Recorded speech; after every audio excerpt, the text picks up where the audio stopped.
შეხვედრები პრემიერთან ფასების რეგულირებაზე. არსებული თამაშის წესები ბაზარზე ხელს უშლის ქართულ მწარმოებლებს, რომ უზრუნველყონ საკუთარი პროდუქციის ადანადოდ რეალიზაცია. Cashback-ი თაროზე ადგილისთვის. რა აწუხებთ ქართველ მეწარმეებს? სელების მხრიდან მაღალი მარჟების cashback-ების მოთხოვნა. ძალიან მძიმე პირობები, რასაც ისინი აყენებენ იმისათვის, რომ ჩვენი პროდუქტი განვათავსოთ მათთან თაროებში. ბონუსი, რომელიც ქსელურ მარკეტებს რჩებათ და პროდუქციის გაყიდვის ფაზზეც მოქმედებს. დასტურდა, რომ ის გამოწვევები, რომელიც საქართველოს მთავრობის მიერ არის იდენტიფიცირებული, სრულად შეესაბამება იმ გამოწვევებს, რასაც ადგილობრივი მწარმოებლები ყოველდღიურობაში აწყდებიან. ვინაფასებს საქართველოს ჰელსინკის კომისიის წინაშე. ხება იგივე სიცრუით გაჯერებული მესიჯები, ტყუილზე დაფუძნებული ხედვა. რა უნდა თქვას ლორა თორტონმა, რომელიც დონალდ ტრამპს სექსუალურ მოძალადეს უწოდებს. გარკვეული ძალები ძალიან მიგთხიან იმას, რომ საქართველოს-ამერიკის ურთიერთობები გადაიტვირთოს. გასაგებია, რომ ამ ყველაფერში არაფორმალურ გავლენებს აქვთ შესაბამისი სურვილები და მიზნები. ეთანხმება თუ არა მას ჯო ვილსონი და რა მიზანი აქვთ მომხსენებლებს. ორი მკვლელობა ორ კვირაში ერთ ქალაქში. საპროტესტო ტალღა მინეაპოლისში. დონალდ ტრამპ რა უნდა გავაკეთოთ იმისთვის, რომ ეს ფედერალური აგენტები ჩვენი შტატიდან გაიყვანოთ. ვინ არის 37 წლის ალექს პრეტი? რა ჰქონდა ხელში? ტელეფონი თუ იარაღი? დემოკრატების მიერ გამოწვეული ქაოსის შედეგად ორი მოქალაქე დაიღუპა. იქ არამშრომლობენ ტრამპის ადმინისტრაციასთან. ძალას ამეტებენ ფედერალური აგენტები თუ თავს იცავენ. ეთერშია კურიერი 9 საათზე. ნათია ლაზაშვილთან და დავით კაკულიასთან ერთად. თქვენ უყურებთ კურიერ 9 საათზე დღეს 26 იანვარია გიყვებით დღეს მთავარ თემებს და მოვლენებს საღამოშვიდობისა. საღამოშვიდობისა. კურიერს ვიწყებთ ტელეკომპანია რუსთავიორის განცხადებით პრემიერ-მინისტრის ირაკლი კობახიძის ინიციატივის შემდეგ, რომელმაც ვრცლად ისაუბრა საზოგადოებაში დებატების და ჯანსაღი დისკუსიის არსებობის აუცილებლობაზე.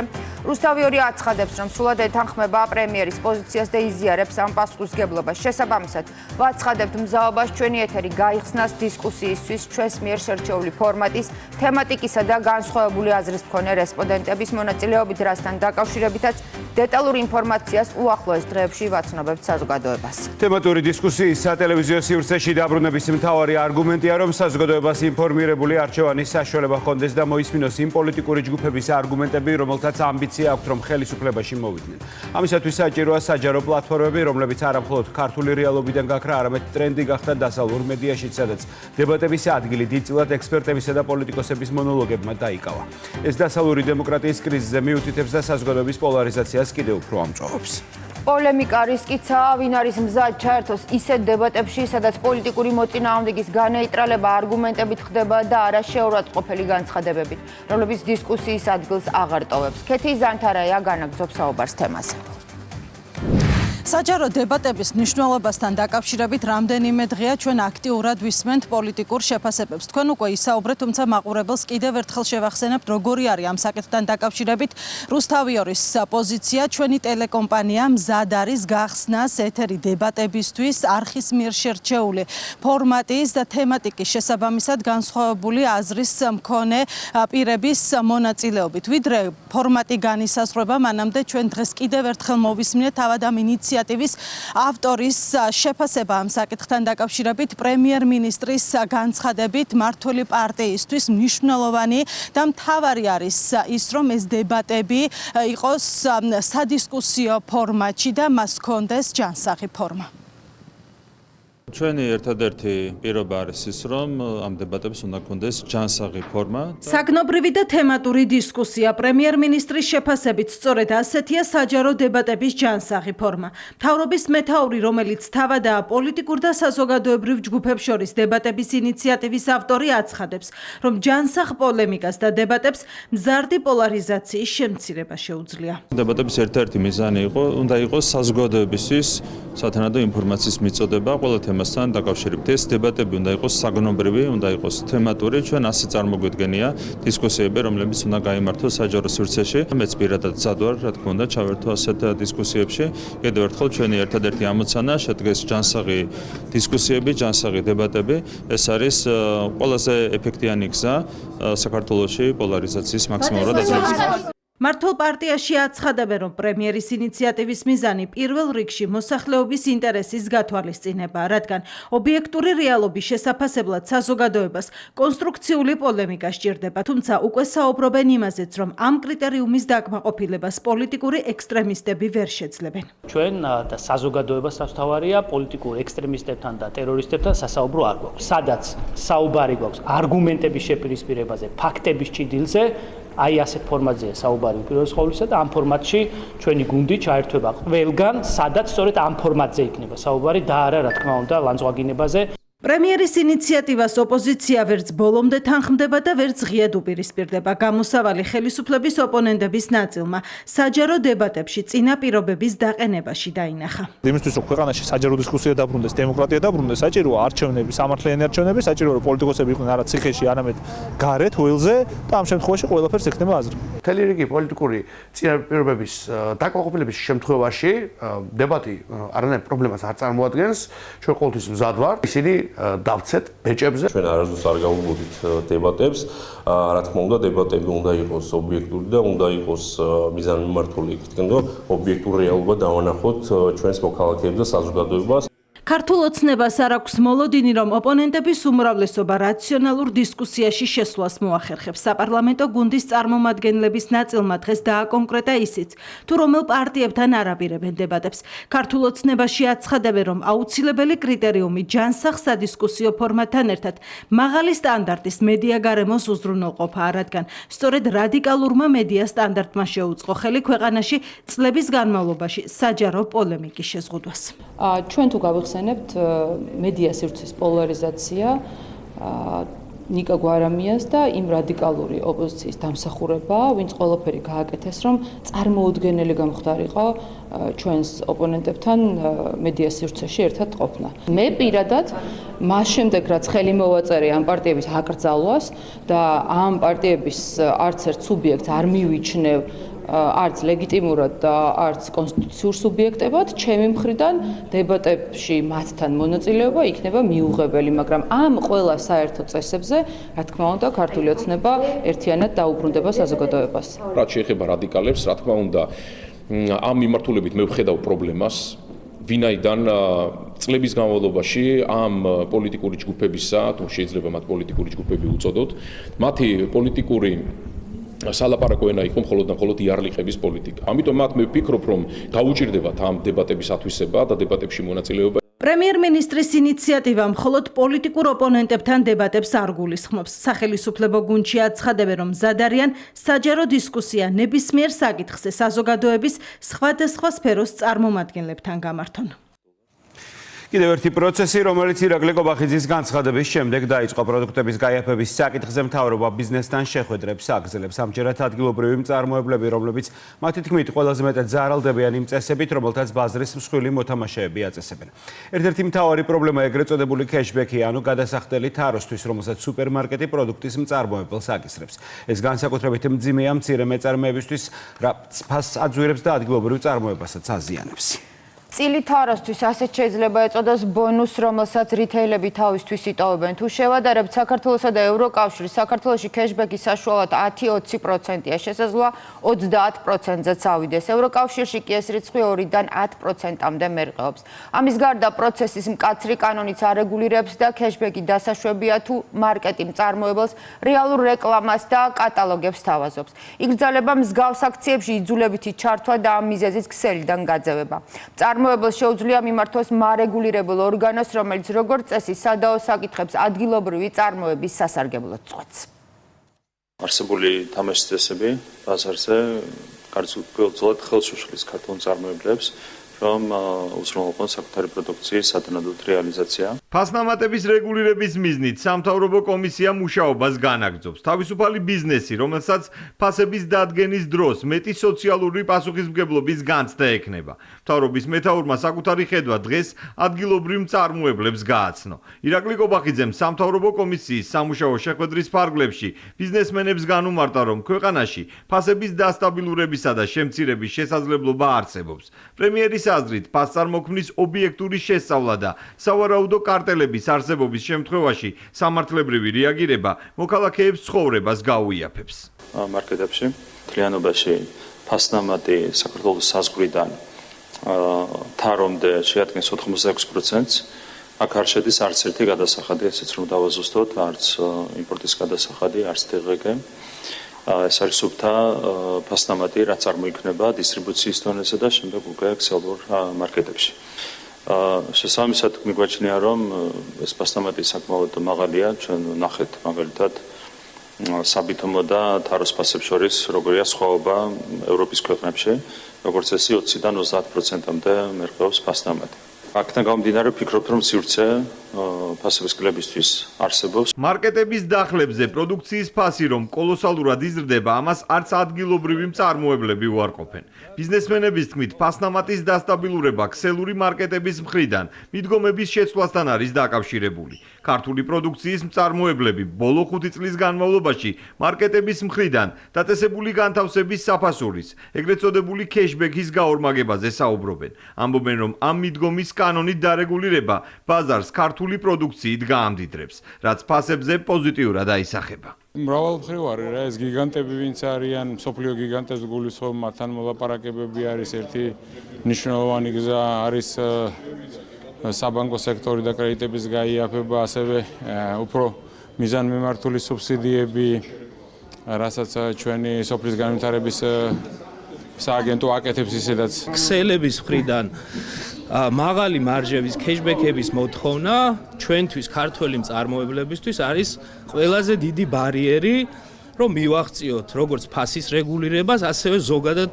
გადავრჩეთ. შესაძლებელია თუ ქსელი მოიკლებს მარჟას, პირდაპირ გითხრათ, ძალიან რომ გავამარტივოთ, ვიღაცის ჯიბიდან ეს უნდა დააკლდეს. ეს არის ქსელი დღეს, ვინც აკონტროლებს ბაზარს და შესაბამისად ქსელმა უნდა გააკეთოს ოპტიმიზაცია. პირობები, რასაც ისინი აყენებენ, იმისათვის, რომ ჩვენი პროდუქტი განვათავსოთ მათთან თაროებს. ძალიან მძიმე პირობებია. ეს არის კეშბექი, ეს არის შესვლის გადასახადი. სავალი რა კიდე ერთხელ რომ გითხრათ. საკანონმდებლო, ჩარჩო, სარეგულირო, მაგათმატის რასა ყველაფერზე. ადგილობრივი წარმოების სტიმულირებასა და ბაზრის ქართული პროდუქციით დატვირთვაზე საუბრობენ მთავრობის ეკონომიკურ გუნდში. საკოორდინაციო კომისიის წევრი მინისტრების აზრით, პრემიერის ინიციატივით დაწყებულ პროცესს პოზიტიური დინამიკა აქვს. აღმასრულებელ ხელისუფლებაში ამბობენ, რომ ფასების სტაბილურობისთვის სამომავლოდ ქვეყნის იმპორტზე დამოკიდებულების შემცირება მნიშვნელოვანი ფაქტორი იქნება. ჩვენთვის განსაკუთრებულ მნიშვნელობას წარმოადგენს, რომ ერთის მხრივ უზრუნველყოთ ჩვენი მოსახლეობის ინტერესების დაცვა და შესაბამისად მოხდეს სამომხმარებლო პროდუქციაზე ფასების კლება, მაგრამ მეორეს მხრივ ჩვენთვის განსაკუთრებულ მნიშვნელობას წარმოადგენს, რომ ჩვენ ქვეყანაში მოხდეს იმპორტზე დამოკიდებულების შემცირება, ხელი შეუწყოთ ადგილობრივ წარმოებას. ორგანიზებულ ქსელში აგროსასურსათო პროდუქციის შეღწევადობა, რაც ერთ-ერთი მნიშვნელოვანი ნაწილია, ფაქტობრივად ეს არის ძალიან დიდი შესაძლებლობა ადგილობრივი მწარმოებლების განვითარებისთვის, აგროსასურსათო პროდუქციის წარმოების გაზრდისთვის, რაც თავისთავად ცხადია ადგილობრივ მწარმოებლებს, ფერმერებს აძლევს იმის შესაძლებლობას, რომ კიდევ უფრო მეტად გაზარდონ პროდუქციის მოსავლიანობა. ყველა ცალსახად თანხდება იმ საკითხთან მიმართებაში, რომ შესაძლებელი არის ფასების შემცირება. და ასევე მათ დააყენეს ქართული წარმოების ხელშეწყობის საკითხი, რაც ასევე ძალიან მნიშვნელოვანია, ვინაიდან ხშირად ხდება ხოლმე, რომ ქართულ წარმოებელს ურჩევნია ექსპორტზე გაიტანოს ქართული პროდუქცია, ვიდრე შიდა ბაზარზე. სამომხმარებლო პროდუქციის, საწვავისა და მედიკამენტების ფასების ობიექტური მდგენელის შესწავლას საგაზაფხულო სესიიდან გეგმავს საქართველოს პარლამენტიც. უმრავლესობაში ამბობენ, რომ საბაჟოდან მარკეტების დახლებამდე პროდუქციის ფასის საშუალოდ 90%-იანი ზრდა ბევრ კითხვის ნიშანს აჩენს. პოლიტიკოსები მოქალაქეებისთვის ფინანსური წნეხის შესამსუბუქებლად საჭიროების შემთხვევაში არც საკანონმდებლო ცვლილებებს გამორიცხავენ. საპარლამენტო კომისია თავის პოზიტიურ და დადებითრულ რა თქმა უნდა შეასრულებს იმ ძალიან მნიშვნელოვანი ამოცანის გადაწყვეტაში, რაც პრემიერ-მინისტრმა დაანონსა. ეს არის ლოგიკურ ზღვარამდე დაწევა პირველადი მოხმარების პროდუქტებზე, მედიკამენტებზე, საწვავზე ფასებისა საქართველოში, რომელიც რა თქმა უნდა არის არალოგიკურად დიდი. ფასნამატების დასტაბილურებისა და ევროკავშირის ქვეყნებისთვის გათანაბრების მიზნით ბაზრის შესწავლის ინიციატივა პრემიერ-მინისტრს ეკუთვნის. საკოორდინაციო კომისიისა და კონკურენციის სააგენტოს პარალელურად ქსელური მარკეტების ფინანსურ ანგარიშებს სახელმწიფო უსაფრთხოების სამსახურიც სწავლობს. კანონდარღვევის აღმოჩენის შემთხვევაში სუსი მოქალაქეების ინტერესების დასაცავად ყველა სამართლებრივ ბერკეტს გამოიყენებს.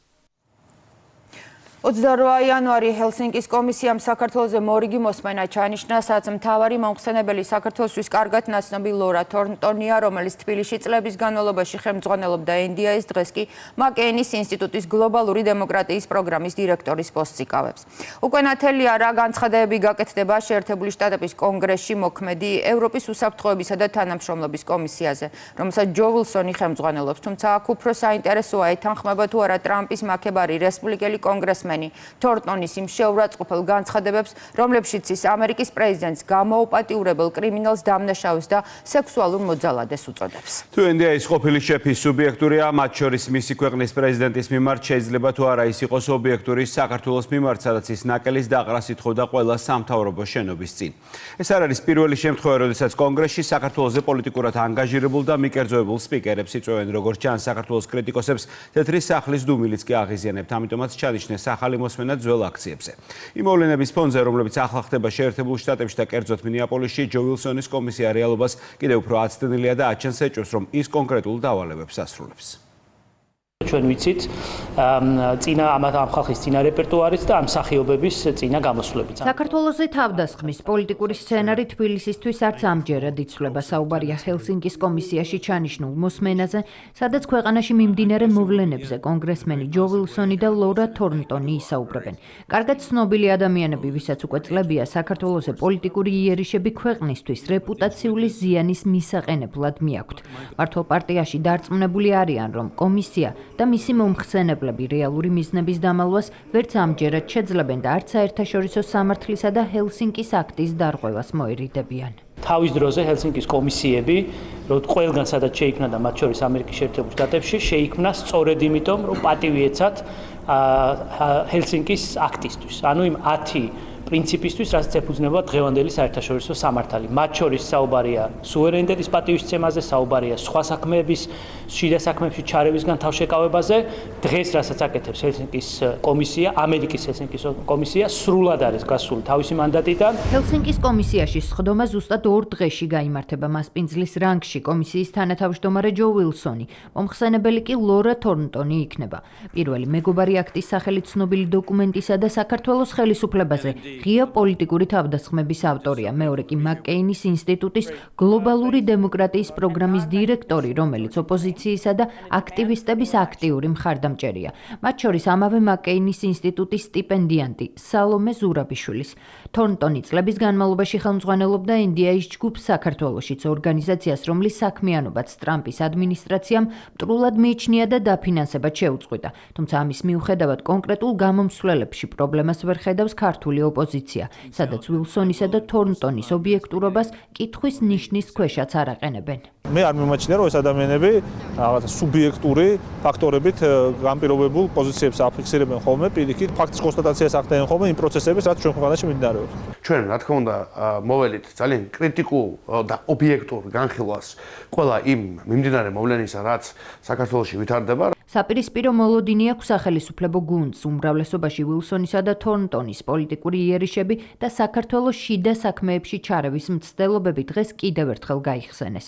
მმართველი გუნდის პოლიტიკურ მეხსიერებაში დარჩა ლორა თორნტონის კამპანიაც დონალდ ტრამპის წინააღმდეგ, სადაც მაკეინის ინსტიტუტის წარმომადგენელი შტატების 47 პრეზიდენტს სექსუალურ მოძალადეს უწოდებდა. ქავტონი ლორა არა მხოლოდ საქართველოს, არამედ შეერთებული შტატების მოქმედ პრეზიდენტთანაც გამოირჩევა ესეთი ფრაზებით, რომელიც პირდაპირ შეურაცხყოფელია დონალდ ტრამპის. ეს საზოგადოება მიხილა და მოისმინა.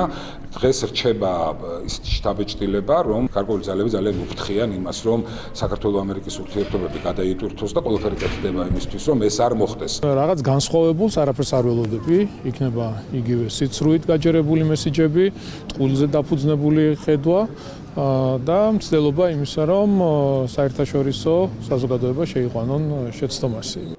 პრემიერ-მინისტრი დარწმუნებულია, რომ ჰელსინკის კომისიაში ჩანიშნული მოხსენების მიზანი ქართულ-ამერიკული ურთიერთობების აღდგენისთვის ხელის შეშლა. ამ თემაზე ირაკლი კობახიძეს შეკითხვა ჟურნალისტებმა დაუსვეს. თქვენ ძალიან კარგად იცით, როგორია ამ ორი ადამიანის რეპუტაცია, როდესაც ამ ორ ადამიანს უსმენს ჰელსინკის კომისია, ის თავისთავად ყველაფერზე მეტყველებს. გახსოვთ მათ შორის ქალბატონი ლორა თორნტონის განცხადებები პრეზიდენტ ტრამპთან დაკავშირებით უკიდურესი ფორმით აყენებდა შეურაცხყოფას დონალდ ტრამპის მაგინებელი კონკრეტული ადამიანი არის დაბარებული ჰელსინკის კომისიაში. რა თქმა უნდა, ასეთი დისკუსია ხელს ვერ შეუწყობს ქართულ-ამერიკული ურთიერთობების აღდგენას. მე მგონია, რომ მიზანია სწორედ ხელის შეშლა ქართულ-ამერიკული ურთიერთობების აღდგენისთვის. დისკუსია ჰელსინკის კომისიაში 28 იანვარსაა ჩანიშნული. ჰელსინკის კომისია საქართველოში ადამიანის უფლებების დარღვევაზე იმ დროს აპირებს მსჯელობას, როდესაც შეერთებულ შტატებში 2 კვირის შუალედით პროტესტის 2 მონაწილე მოკლეს. ორივე ამერიკის მოქალაქე იყო, თუმცა იცავდნენ მიგრანტების უფლებებს. ორივე აპროტესტებდა საიმიგრაციო სამსახურის ფედერალური აგენტების ქმედებას, რომლებიც ტრამპის ახალი პოლიტიკის მიხედვით მასშტაბურ ოპერაციებს ატარებენ მთელ ქვეყანაში, მათ შორის მინეაპოლისში, რომელიც 2 მკვლელობის შემდეგ მასშტაბურმა აქციებმა მოიცვა. მეორე მოკლული 27 წლის ალექს პრეტი ამას იარაღი ნამდვილად ჰქონდა, თუმცა უნდა დადგინდეს ფედერალური აგენტის გასროლის მომენტში მას ხელში ეს იარაღი ეჭირა თუ ტელეფონი, რომელზეც არაერთი მედია საშუალება წერს. ზოგი იმასაც აცხადებს, რომ ერთ-ერთ აგენტს მისთვის იარაღი უკვე წართმეული ჰქონდა, თუმცა ამ ეტაპზე არ არსებობს ვიდეო, რომელიც რომელიმე მხარის სიმართლეს დაამტკიცებს. ამასთან შტატის გუბერნატორსა და ერთ სახშორის დაპირისპირება უკვე პიკს აღწევს. არ არის გამორიცხული, რომ ტრამპმა ეგრეთ წოდებული ამბოხების აქტიც გამოიყენოს, რაც მას ფეხს გაუხსნის შტატების ადგილობრივი ხელისუფლების წინააღმდეგ.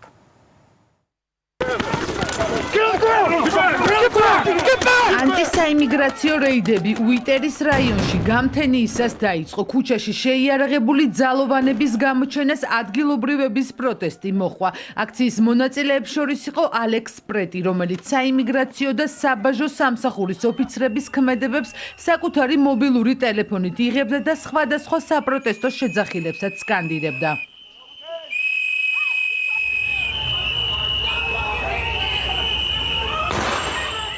ნიკოლ ავენიუს ქუჩის კვეთაზე ვითარება მას შემდეგ დაიძაბა, რაც 37 წლის მამაკაცი სამართალდამცველებთან ფიზიკურ დაპირისპირებაში ჩაერთო.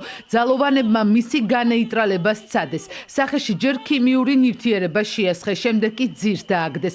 ოფიცერმა მოქალაქეს 5 წამის განმავლობაში 10 ტყვია დამიზნებით ახლო მანძილიდან ესროლა.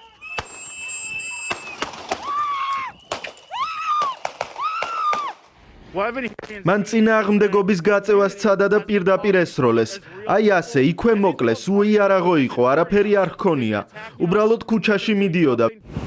ბოლო 1 თვის განმავლობაში მინესოტაში მოკლული მეორე მოქალაქე მედიკოსი აღმოჩნდა. ის საავადმყოფოში ინტენსიური თერაპიის განყოფილებაში მუშაობდა. შეერთებული შტატების შიდა უსაფრთხოების დეპარტამენტის განცხადებაში ნათქვამია, რომ მამაკაცი ფედერალურ აგენტებს ცეცხლსასროლი იარაღით დაემუქრა და სამართალდამცველების მასობრივ მკვლელობას გეგმავდა. ჩანს, რომ შემთხვევის ადგილზე პირი მაქსიმალური ზიანის გამოსაწვევად და სამართალდამცველების დასახოცად მივიდა. როდესაც ადამიანი იდეოლოგიური მიზეზებით ხელისუფლების წინააღმდეგ ძალადობას ახორციელებს, ეს შიდა ტერორიზმია.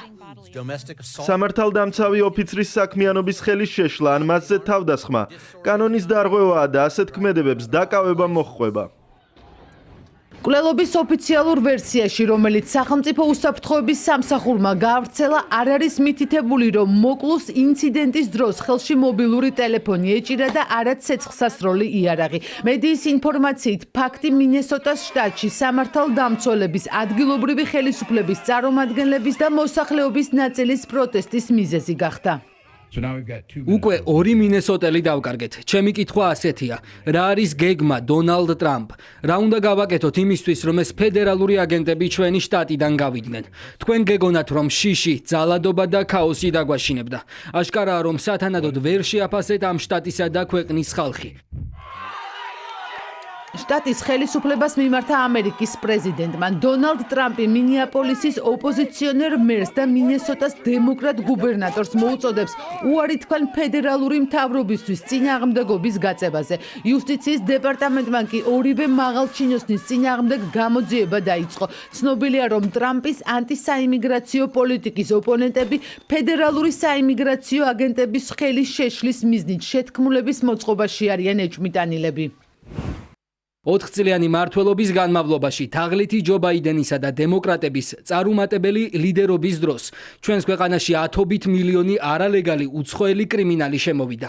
მათ შორის ასობით ათასი მსჯავრდებული, მკვლელი, მოძალადე, გამტაცებელი, ნარკოდილერი და ტერორისტი.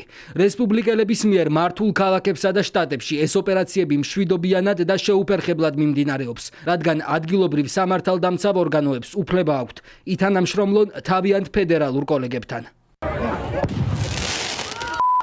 მინესოტა ერთადერთი შტატი არ არის, სადაც ტრამპის ადმინისტრაციის საიმიგრაციო პოლიტიკას აპროტესტებენ და საბაჟო სამსახურის მიერ წარმოებული რეიდების შეჩერებას ითხოვენ. ქვეყნის ქალაქებში ათობით სხვადასხვა დემონსტრაცია იმართება. მიმდინარეობს შეტაკებები, ძალოვანები დემონსტრანტების წინააღმდეგ იყენებენ წიწაკის სპრეის, ცრემლსადენ აირს, რეზინის ტყვიებს და ხელკეტებს. ვრცელდება ინფორმაცია დაშავებულების შესახებ, დაკავებულია ათობით პირი. ორი მკვლელობა ორ კვირაში აქციის მონაწილეების სასტიკი ცემა, ძალის გადამეტება ფედერალური სამსახურების მიერ. შეერთებულ შტატებში მიმდინარე მოვლენებს არც ბრიუსელი და არც ევროპის სხვა რომელიმე დედაქალაქი არ იმჩნევს. არ შეიმჩნიეს არც რამდენიმე თვის წინ საქართველოს პრეზიდენტის სასახლის შტურმი, თუმცა დღემდე აკრიტიკებენ საქართველოს ხელისუფლებას აქციის დაშლის მეთოდებზე. ამის გამო ნეიტრალური საქართველო ევრობიუროკრატებს აკრიტიკებს. ევრობიუროკრატების ორმაგი სტანდარტი, პოლიტიკური ფარისევლობა და უსამართლო ბრალდებები. ერთიანი ნეიტრალური საქართველოსთვის ბრიუსელის უსამართლო მიდგომების მორიგი ილუსტრაცია მინეაპოლისში მასშტაბურ აქციებთან დაკავშირებით ევროპელი ლიდერების დუმილია.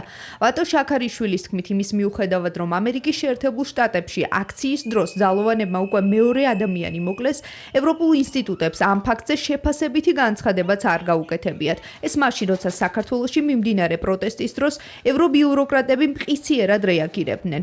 მშვიდობიან დემონსტრანტებს უწოდებდნენ მათ, ვინც პრეზიდენტის რეზიდენციაში შეჭრას სცადა. სამართალდამცველებს ეგრეთ წოდებული მოლოტოვის კოქტეილები, პარლამენტს კი ფოიერვერკები ესროლა. საქართველოსთან მიმართებაში ჩვენ ხედავდით წლების განმავლობაში, როდესაც თითოეულია დამნაშავესთან მიმართებაში სამართალი აღშრულდებოდა, გადაჭრილდებოდა მედია, მათი შეშფოთებული ტონის მქონე განცხადებებით.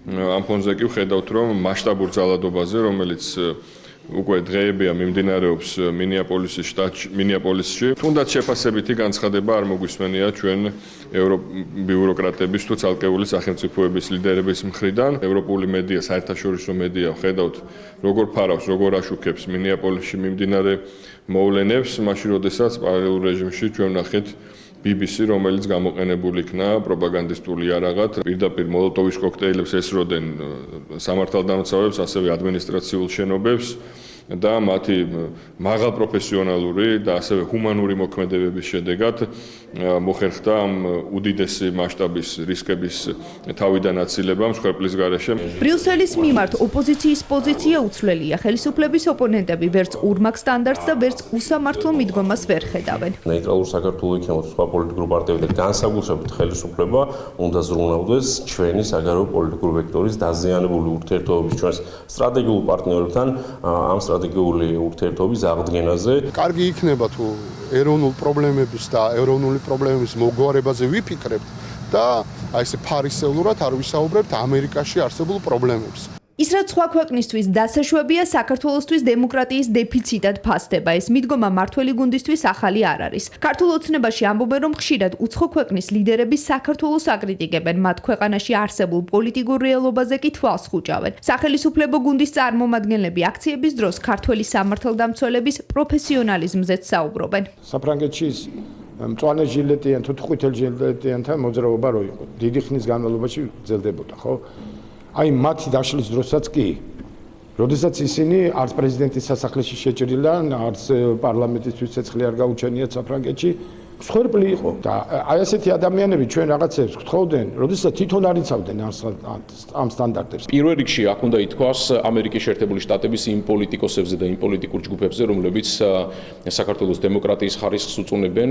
მე მათ მოუწოდებ, რომ დაინტერესდნენ ზუსტად, რომ ამერიკის შეერთებული შტატების შიდა პოლიტიკური საკითხებით და ადამიანის უფლებების იმ დონით, რომელიც დღეს არსებობს, თუნდაც ამ მაგალითებიდან გამომდინარე, მათ შორის შაჰინი იქნება, ეს რიში იქნება თუ ჯონ უილსონი იქნება, რომლებიც მუდმივად მასწავლებლის როლს ითავსებენ საქართველოსთან მიმართებით.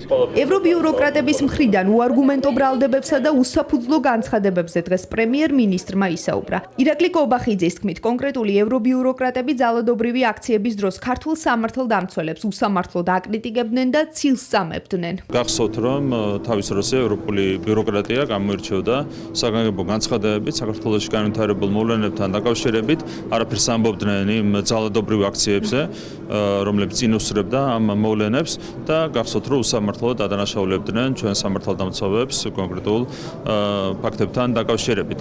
ეს არის რაც გვახსოვთ ჩვენ ევროპული ბიუროკრატიისგან, ყველგან არის ორმაგი სტანდარტები. ევრობიუროკრატების უსამართლო მიდგომებსა და ორმაგ სტანდარტთან დაკავშირებით ვრცელი წერილი ერთიანმა ნეიტრალურმა საქართველომ დღეს გაავრცელა.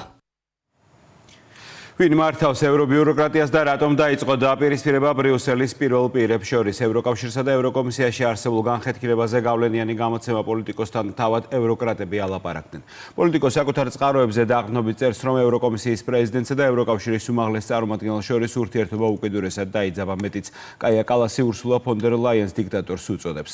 პოლიტიკომ გაარკვია ისიც, რომ ურსულა ფონ დერ ლაიენმა კაია კალას ჯერ უფლებები შეუკვეცა და უარი უთხრა საკუთარი მოადგილის დანიშვნასაც. დაპირისპირება, დაძაბულობა და ინტრიგები ევროსტრუქტურებში. ეს ის პრობლემებია, რაზეც ევროპელი დიპლომატები ღიად თითქმის არ საუბრობენ. რა საკითხებზე ვერ თანხმდებიან? რამდენად ღრმაა კრიზისი ურთიერთობებში და რა გამოწვევის წინაშე დგას ევროპული გაერთიანება? პასუხს ევრობიუროკრატების სამომავლო პერსპექტივებზე დასავლური გამოცემის მიერ მომზადებულ სტატიაში ვკითხულობთ. ყველა ეს ადამიანი გარკვეულწილად გაერთიანებულია ევროკავშირის პროექტის რწმენით, თუმცა ბრიუსელში მუშაობა შეიძლება კოშმარად იქცეს, მიუხედავად ხილვადობისა, მაღალი ხელფასისა და სხვა პრივილეგიებისა. ურსულა ფონ დერ ლაიენი როგორც დიქტატორი, სწორედ ასე წარმოუდგენია კაია კალას ევროკომისიის პრეზიდენტი. სტატიით, რომელიც პოლიტიკომ წყაროებზე დაყრდნობით მოამზადა, ვიგებთ, რომ დაპირისპირებას ფესვები ბრიუსელში ღრმად აქვს გადგმული. ყველაფერი კი მაშინ დაიწყო, როდესაც ევროკომისიამ კალასის უწყებას ხმელთაშუა ზღვის ქვეყნებზე პასუხისმგებლობები ჩამოართვა. დაპირისპირება იმდენად გაღრმავდა, რომ ფონ დერ ლაიენმა კალას მოადგილის შერჩეული კანდიდატურაც კი დაუბლოკა. კალასი პირად საუბრებში წუწუნებს, რომ ურსულა დიქტატორია, მაგრამ ამის შესახებ საერთოდ არაფრის ან მცირე რამის გაკეთება თუ შეუძლია. ჩიხურ მდგომარეობაზე, რაზეც დასავლური გამოცემა წერს, დიდი ხანია საუბრობენ თბილისში. მმართველ გუნდში აცხადებენ, რომ ევროკავშირის სტრუქტურებს შორის არსებული დაპირისპირება პოლიტიკური კრიზისის ნათელი ილუსტრაციაა. პასუხისმგებლობის ტვირთი კი მთლიანად ევროპელ დიპლომატებზეა.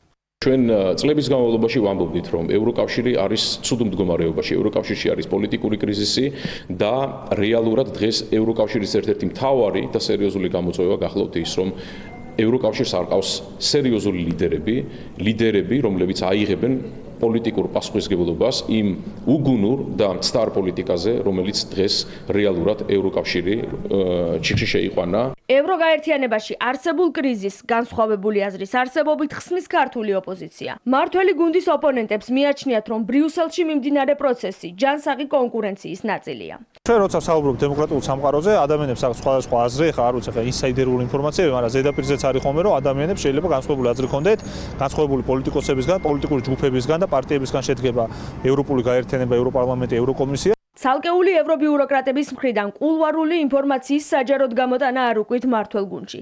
სახელისუფლებო პარტიაში აცხადებენ, რომ ახლა ბრიუსელში გავლენების განაწილება მიდის. პროცესი კი მთლიანად გარე ძალების მიერ იმართება. ფაქტია, რომ უკვე მათ რიგებშიც დაწყებული არის განხეთქილება იმის ფონზე, რომ ევროინსტიტუციები საკმაოდ დაკნინდა და დასუსტდა, რაშიც თავადვე მიიღეს მონაწილეობა და თავადვე მიუძღვით დიდი წვლილი ამ ყველაფერში.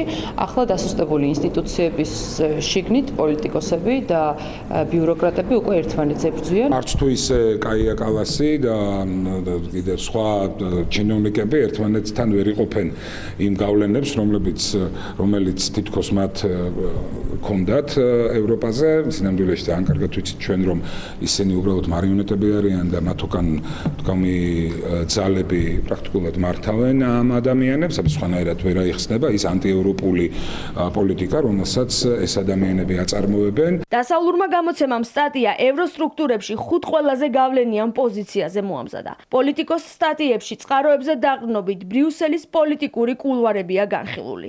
საუბარია იმ დაძაბულ ურთიერთობებზეც, რომელიც ევროსტრუქტურებში კაია კალასისა და ურსულა ფონ დერ ლაიენის ხელმძღვანელობის პირობებში უფრო გამწვალდა. სახელმწიფო უსაფრთხოების სამსახურის თანამშრომელი დღეს საკუთარ ავტომანქანაში გარდაცვლილი იპოვეს. გთავაზობთ განცხადებას, რომელთაც რუსთავი ორს დასმულ კითხვაზე უწყების პრესსამსახურმა უპასუხა. ეს ადამიანი იყო ანტიკორუფციული სააგენტოს ძალიან გამოცდილი და ღირსეული თანამშრომელი, რომელიც ყველას ძალიან უყვარდა. პირველადი, რაც შეგვიძლია გითხრათ, არის ის, რომ რამდენიმე თვის წინ საზღვარგარეთ გაიკეთა ბარიატრიული ოპერაცია. ამის გამო ჰქონდა ჯანმრთელობის გარკვეული პრობლემებიც. რაც იკვეთება ახლა და ვიცით თანამშრომლებისგან, ის ადრე მოვიდა დილით სამსახურში, როგორც ჩანს, აიღო იარაღი, გავიდა სამსახურის ტერიტორიიდან და თავის ავტომანქანაში იპოვეს გარდაცვლილი ცეცხლსროლი იარაღით მიყენებული ჭრილობით. ავტომანქანის გვერდით სავარძელზე დატოვა წერილი. ეს არის მხოლოდ პირველადი მონაცემები, რაც ჩვენთვის ცნობილია. სხვა დეტალებს გამოძიება დაადგენს.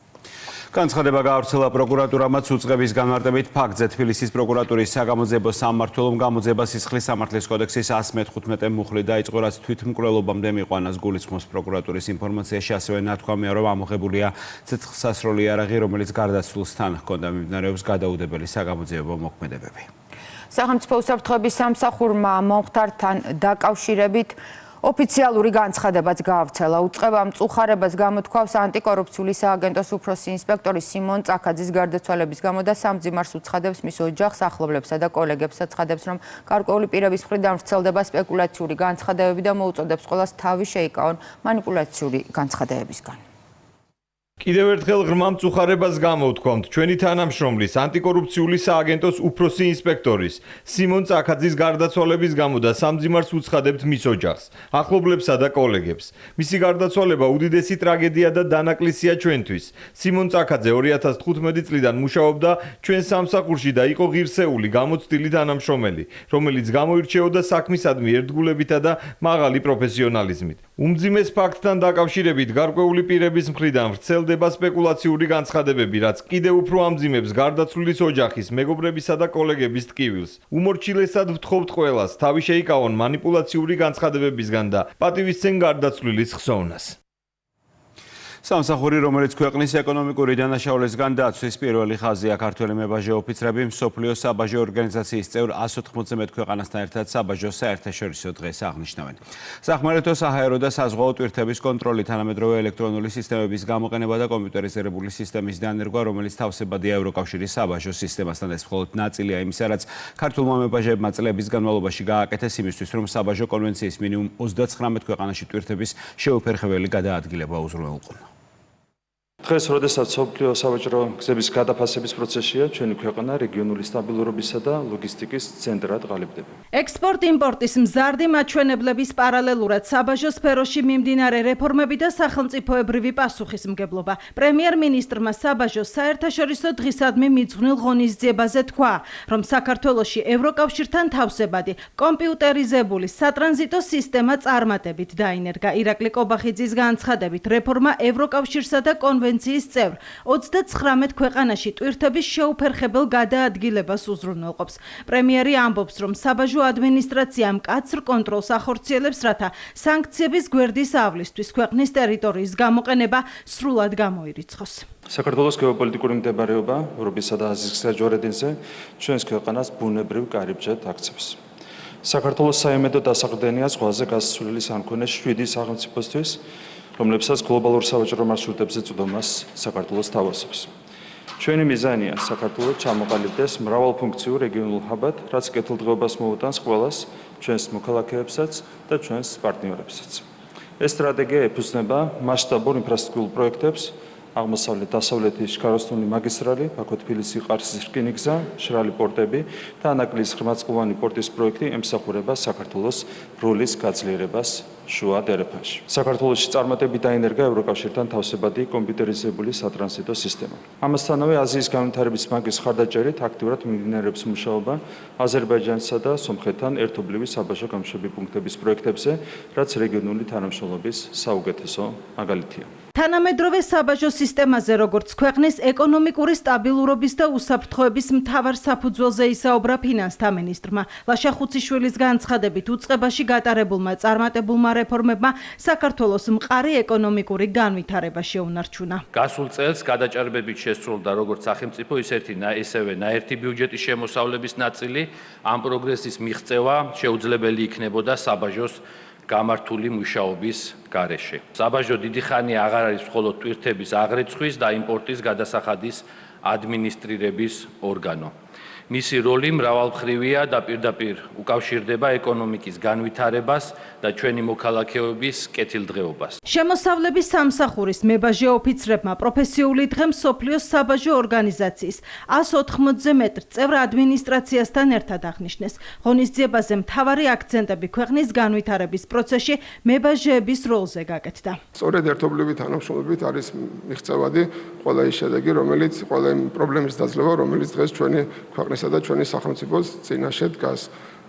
ძალიან მნიშვნელოვანია ასევე საბაჟო დეპარტამენტის მიერ ინიციირებული პროცესები ინფრასტრუქტურის განვითარების, ინფრასტრუქტურის რეაბილიტაციის და გაფართოების მიმართულებით. საქართველოს შეუერთდა საქართველოსა და ევროკავშირის შორის ასოცირების ხელშეკრულებით გათვალისწინებულ საერთო ტრანზიტის პროცედურის შესახებ კონვენციას და გახდა ახალი კომპიუტერიზებული სატრანზიტო სისტემის NCTS-ის წევრი. აღნიშნულ სისტემაში გაწევრიანება საქართველოსთვის მნიშვნელოვან ეტაპს წარმოადგენს ერთიანი საბაჟო პრაქტიკის დანერგვის თვალსაზრისით, რაც კიდევ უფრო მეტად ზრდის ქვეყნის სატრანზიტო შესაძლებლობებს. სამსახურეობრივი მოვალეობის ღირსეულად შესრულებისთვის მსოფლიოს საბაჟო ორგანიზაციის მიერ დაწესებული ღირსების სერტიფიკატები დღეს საბაჟო დეპარტამენტის 20 ოფიცერს გადასცეს. ჩემთვის ეს ჯილდო ნამდვილად მოულოდნელი იყო და ვაფასებ ამ ყველაფერს ჩემი სამსახურის მხრიდან და ვთვლი, რომ საბაჟო სტრუქტურა არის ის სტრუქტურა, რომელსაც შეუძლია უდიდესი წვლილი შეიტანოს ჩვენი ქვეყნის განვითარებისათვის. ღონისძიების ფარგლებში მებაჟე ოფიცრების გარდა საბაჟო ადმინისტრაციასა და საქართველოს შინაგან საქმეთა სამინისტროს შორის მჭიდრო პარტნიორული ურთიერთობის საფუძველზე ღირსების სერტიფიკატი ცენტრალური კრიმინალური პოლიციის დეპარტამენტს გადაეცა. ჰოლოკოსტის მსხვერპლთა ხსოვნის საერთაშორისო დღისადმი მიძღვნილი ღონისძიება ჩატარდა ეროვნულ ბიბლიოთეკაში. გაიმართა სანთლის ანთების ტრადიციული ცერემონია. წუთიერი დუმილით პატივი მიაგეს ჰოლოკოსტის დროს დაღუპულ 6 მილიონზე მეტ ადამიანს. დღევანდელ ღონისძიებას დიპლომატები, საქართველოს მთავრობისა და პარლამენტის წევრებიც ესწრებოდნენ. ჰოლოკოსტის ხსოვნის დღე არ უნდა იყოს მხოლოდ სიმბოლური ჟესტი. ეს უნდა იყოს ხმამაღალი შეხსენებისა და მკაფიო განაცხადის მომენტი, როდესაც ზუსტად და კონკრეტული სახელებით აღწერს და ვითვლით რა მოხდა, რატომ მოხდა, რამ დაუშვა ეს ბოროტება და რა შედეგები მოგვიყვანა.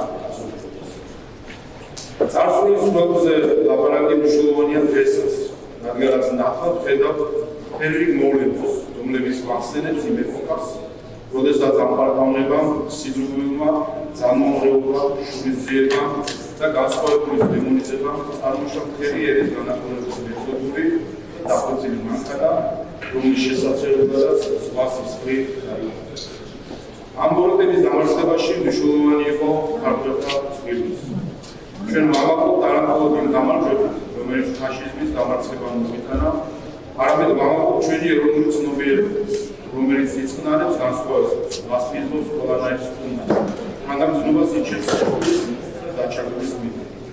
ეს არის ღირებულებითი საფუძველი, რომელმაც ქართულ საზოგადოებას ისტორიის უპირველეს პერიოდებში ადამიანური სახე შემოუჩნდა. ჩვენად კაფიო და პირდაპირ, როდესაც საქმე ეხება ღირებულებებს, ჰუმანიზმს, ტრადიციებს და იდეებს.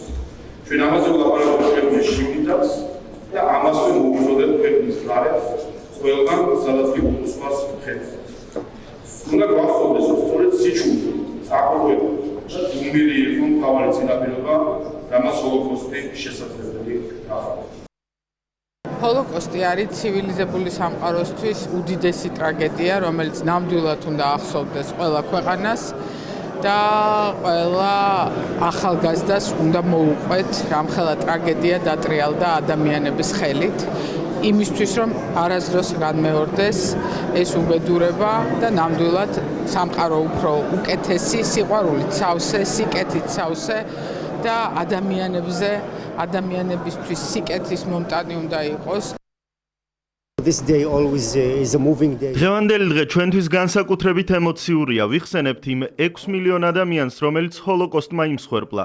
ჩვენ გვახსოვს არა მხოლოდ ეს ადამიანური კატასტროფა, არამედ მისი გამომწვევი მიზეზებიც. მთავარი მორალური გზავნილია, რომ ჩვენ შესაძლოა განსხვავებულები ვიყოთ, მაგრამ ერთმანეთის მიღება უნდა შეგვეძლოს. საქართველოში ებრაელები 2600 წელია ქართველებთან ერთად ჰარმონიულად ცხოვრობენ. 11 დაღუპული ათობით დაშავებული და ელექტროენერგიის გარეშე დარჩენილი 800,000 ადამიანი ამერიკის შეერთებული შტატები არქტიკულ ყინვას ებრძვის. 50-დან 24 შტატში საგანგებო მდგომარეობაა გამოცხადებული თოვლიანი ქარიშხლის გამო მთელი ქვეყნის მასშტაბით სკოლებში სწავლა შეწყდა, გადადებულია 11,000 ავიარეისი. არქტიკული აფეთქება, როგორც მას სინოპტიკოსები უწოდებენ, რეალურად უახლოეს დღეებში 180 მილიონ ამერიკელს შეეხება. ვითარება იმდენად მძიმეა, რომ ქვეყნის სენატმა დღეს დაგეგმილი სხდომაც კი გადადო. კოლორადო, ილინოისი, ინდიანა, მისური, ნიუ-ჯერსი, ნიუ-იორკი და პენსილვანია. ამერიკის სამხრეთით მდებარე შტატების სტიქიური უბედურების ზონა. არქტიკული აფეთქების სახელწოდებით ცნობილმა ქარიშხალმა 10-ზე მეტი ადამიანის სიცოცხლე უკვე იმსხვერპლა. ქვეყნის სხვადასხვა ქალაქში და დასახლებაში დაზიანებულია ძაბვის გადამცემი ხაზები, რის გამოც მილიონობით მოქალაქეს არ მიეწოდება ელექტროენერგია. მძიმე ჰიდრომეტეოროლოგიური პირობების გამო საგანგებო მდგომარეობა უკვე გამოცხადდა 24 შტატში. ყველაზე რთული ვითარება ნიუ-იორკშია. ქუჩებში ყინვის შედეგად გარდაცვლილი 6 ადამიანის ცხედარი იპოვეს. ქალაქში არ ფუნქციონირებს ტრანსპორტი, მუშაობა შეაჩერა ყველა აეროპორტმა. სოციალური სამსახურები ეგრეთ წოდებული ლურჯი კოდის რეჟიმში მუშაობენ, რაც იმას ნიშნავს, რომ პოლიცია ვალდებულია ქუჩაში მყოფი ნებისმიერი პირი მისივე უსაფრთხოებისთვის თავშესაფარში გადაიყვანოს. ეს ნამდვილად ყველაზე ცივი ამინდია, რაც კი გვინახავს. ნიუ-იორკის შტატი ბლოკირებულია. ერთგვარ არქტიკულ ალყაში ვართ, რომელმაც მოიცვა ქვეყნის მრავალი სხვა შტატიც. ეს არის სასტიკი ადამიანისთვის სახიფათო ამინდი. ქარიშხალს თან მოყვება სიცივე, ყინვების ხანგრძლივი პერიოდი, რომელიც მომავალ კვირამდე გასტანს. ეს იქნება ყველაზე ცივი პერიოდი, რაც კი ნიუ-იორკს ბოლო 8 წლის განმავლობაში გამოუცდია. სინოპტიკოსების შეფასებით უამინდობის შედეგებს შტატების მოსახლეობის ნახევარი 180 მილიონი ადამიანი იგრძნობს. რეკორდული ყინვის და გადაუღებელი თოვის გამო სასწავლო პროცესში შეაჩერა საგანმანათლებლო დაწესებულებების ნაწილმა. გაუქმებულია საჯარო ღონისძიებებიც. ქვეყნის არაერთ ქალაქში სუპერმარკეტებში საკვები პროდუქტის მარაგები ამოიწურა. საკვებს ვიმარაგებთ, კონსერვებს, გაყინულ პროდუქტებს. იმედია, შტორმის გამო ელექტროენერგია არ გაითიშება. ყველაზე მეტად ბავშვებზე ვდარდობ. თუ ელექტროენერგია გვექნება, ვფიქრობ, ყველაფერი კარგად იქნება. ხალხი პანიკაში ვარდება, ყველაფერს ყიდულობენ, რაც კი თაროზე დევს. მარკეტში აღარაფერი დარჩა.